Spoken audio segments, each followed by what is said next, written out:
Le Centre d'études prospectives CEP, un cercle de réflexion appelé communément think tank. Il sera animé par des cadres du public et du privé, des universitaires, des chefs d'entreprise, des étudiants, des leaders d'opinion et autres. Il est mis sur les rails ce 25 octobre avec une feuille de route. Réfléchir aux questions du passé, aux défis de demain et aux contraintes du quotidien dans un cadre apolitique, indépendant et constructif. Au cœur des réflexions de ce jour du lancement de leurs activités, la zone de libre-échange continentale africaine, un levier pour la sécurité alimentaire en Afrique.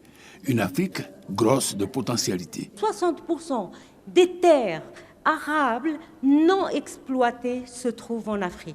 Quand je pense à l'Afrique, je pense également aux réservoirs solaires que nous avons. Nous avons 40% des énergies de ce monde. Le paradoxe, c'est que l'Afrique peine à nourrir sa population. La preuve. Aujourd'hui, plus de la moitié de la population africaine, soit 675 millions de personnes, souffrent d'insécurité alimentaire et 250 millions de personnes sur le continent sont sous-alimentées.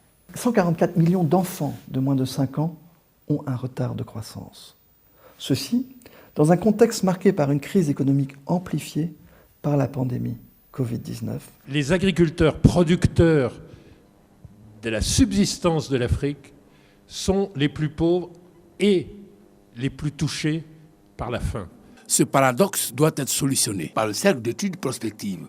Voilà tout le bien que souhaite le Premier ministre aux initiateurs de ce cercle de réflexion. Je crois que le rôle du Centre d'études prospectives est très important pour éclairer les décideurs politiques que nous sommes. Je crois à la vertu de l'étude prospective pour conduire et accélérer le développement. Et je suis convaincu que le Centre d'études prospectives saura être le vecteur indispensable pour promouvoir les modèles économiques qui fonctionnent et identifier ce qu'il est convenu d'appeler les best practices. 3 panels de haut niveau, animés par des politiques, des universitaires et des experts, ont meublé ce lancement.